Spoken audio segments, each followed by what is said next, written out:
door.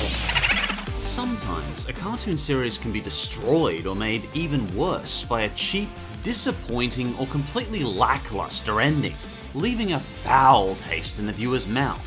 In my opinion, these are some of the lousiest of these endings. So let's check out the top 6 worst cartoon finales. And if you do like these cartoon finales, that's great. I respect your opinion, and I'm glad you can enjoy them. Anyway, let's go. Number 6. The Teen Titans original finale, Things Change. So far this last episode doesn't seem so bad. Beast Boy's trying to get Terra back. It's emotional and melancholy. I wonder how it ends. Things change, Beast Boy. The girl you want me to be is just a memory. Wait, that's it? Don't I get any closure? Oh. The ironic part is that the Teen Titans seem acutely aware they're about to get canned in this ending. The whole block is gone. They're building a new office complex. Things sure have changed. Where am I gonna buy my books? There's a real sense of sadness and melancholy to it. And in that way, I feel conflicted about this ending. A part of me feels unsatisfied and wanting answers to this cliffhanger. But another part of me really appreciates the sad atmosphere of this episode. It feels like the Titans are mourning the loss of their own show. I really wondered when I saw this if the Teen Titans writing team knew that Warner Brothers was about to can them. The Teen Titans come home to realize the world has changed around them, and things can never go back to the way they were. And if the garbage we have now to put up with years later with Teen Titans Go isn't a beautiful reflection of that, then I don't know what is. We've all had that same disillusionment that Teen Titans and Beast Boy had. Cartoon Network treating their viewers with dignity, respect, and intelligence started to be sidelined in the name of playing a mostly overly colourful, trashy cartoon remake that could be shoveled out en masse like cheap, nutritionless fairy floss. She doesn't want to see you anymore. She doesn't want to see you anymore. This finale gave us a face full of gravel and told us to chew. The quiet, sad chords of the music, the slow building atmosphere. It's a beautiful but equally infuriating episode. Beast Boy. Because that damn cliffhanger will never be concluded. But that isn't the fault of this amazing cartoon. You can blame Warner Brothers and Cartoon Network for that. And for number 5, The Adventures of Sonic the Hedgehog finale, Sonically Ever After. Aha! Now this is the kind of corny, stupid, dumb finale to a series I was looking for. Always remember your fairy tales. Even by the Adventures of Sonic the Hedgehog's off-the-wall, pants-on-head insane standards. This is a truly scholarly level of stupid. Like, we're talking Tails being transformed into a girl stupid. Hey, I just noticed. I'm a girl! And despite him being 4.5 years old, he has cleavage. I never thought I'd say in a sentence that Tails has cleavage. I'll never get this image out of my head. So listen to this. For this finale, Sonic and Tails are magically transported into a storybook of fairy tales. You may be asking, what on earth does Sonic have to do with fairy tales? That is a legitimate question. Absolutely nothing is your answer. This is as weird as it gets. Oh no, Sonic. Believe me, it gets so much weirder.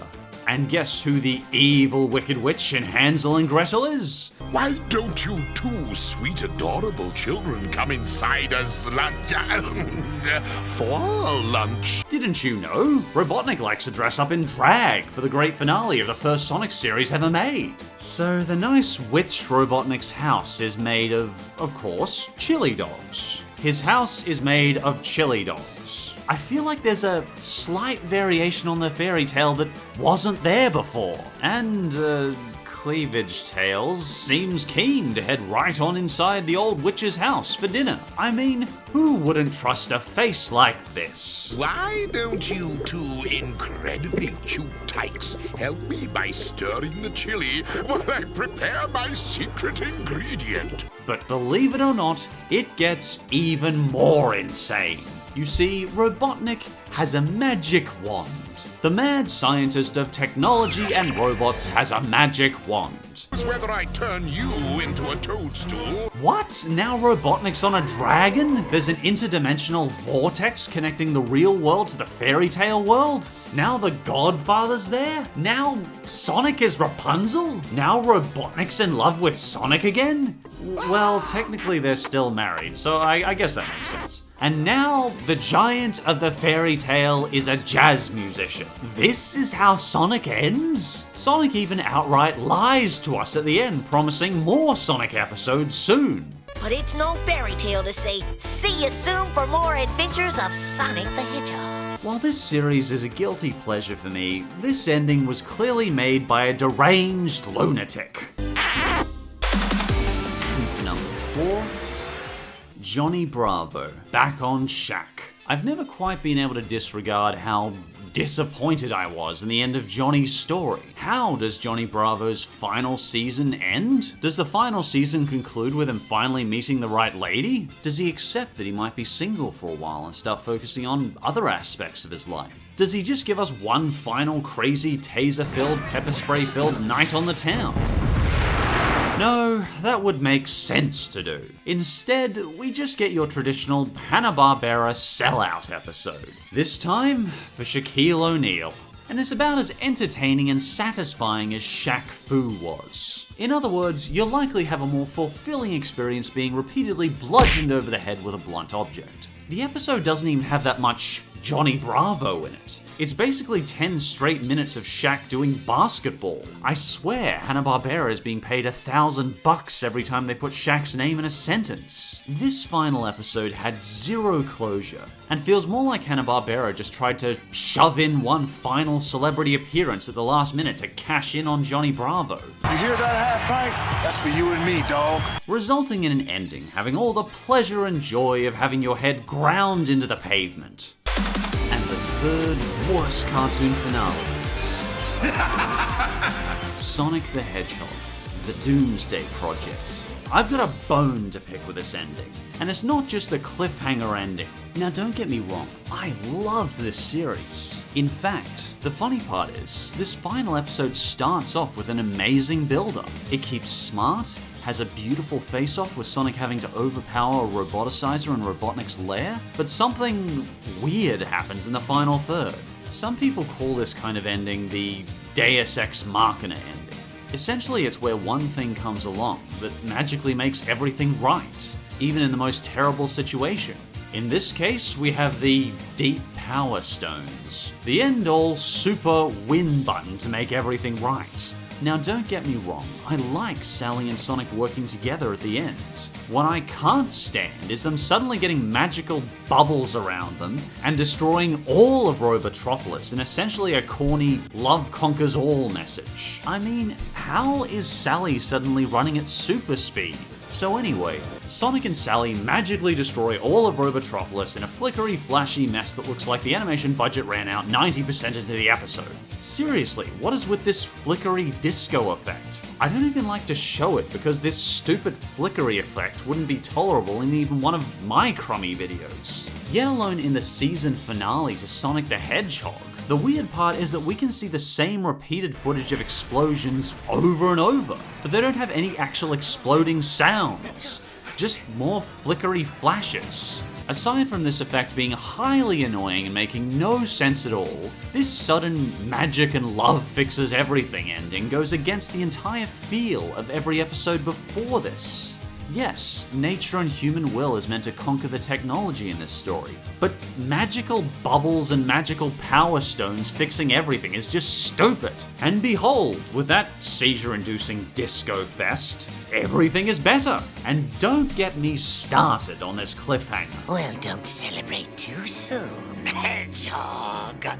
Now, it's my turn. And I'm not alone! And what happens? Whose eyes are those? Damn it, Sonic!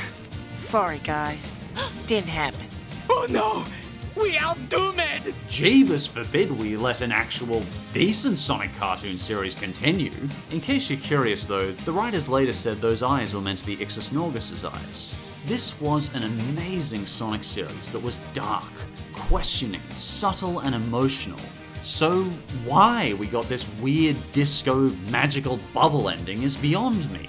And the second worst cartoon finale is Dragon Ball Z, episode 291.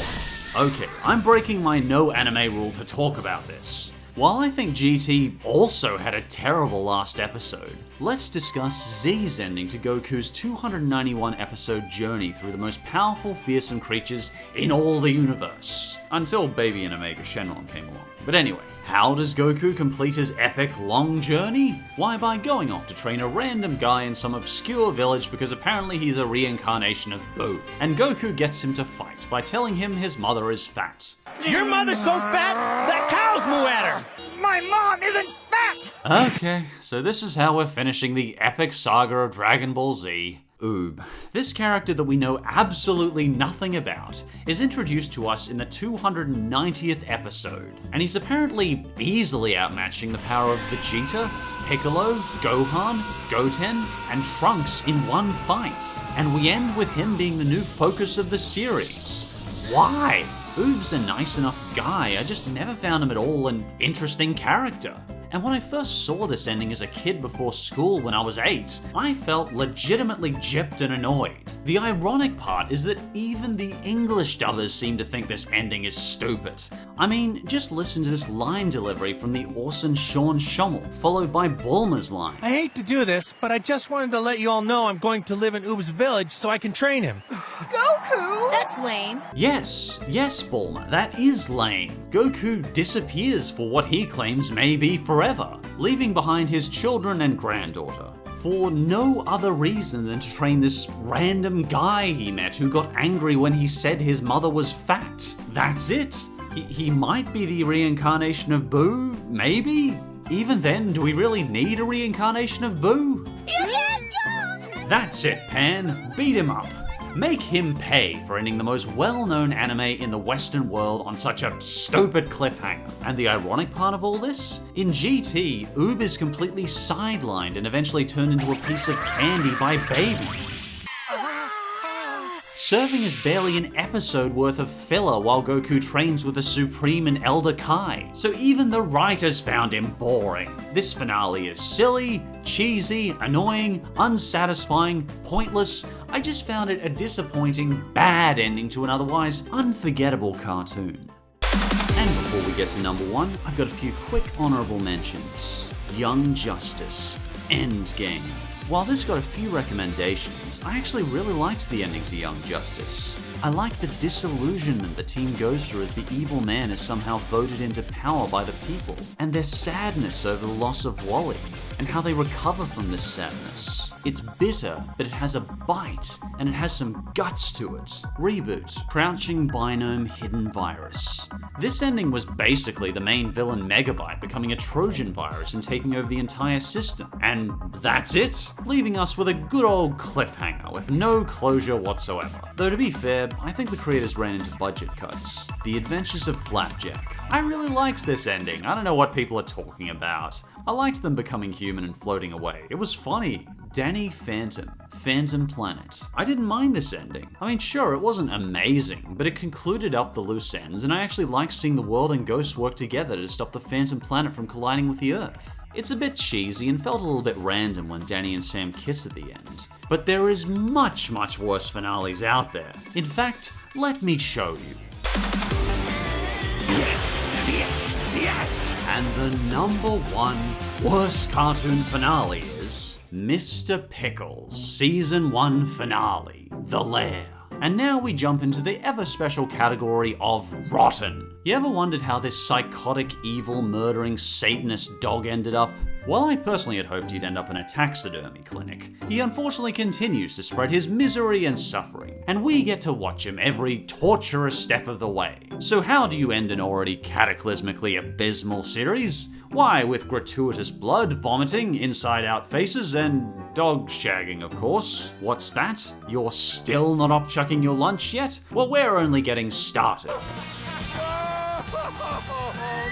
Here, Grandpa, put this on. How about torturing, abusing, and humiliating Henry while stripping him down to a dominatrix bra, showing off a vast array of disembodied carcasses molded together by demonic rituals? This finale isn't just bad because it's from one of the worst cartoons of all time.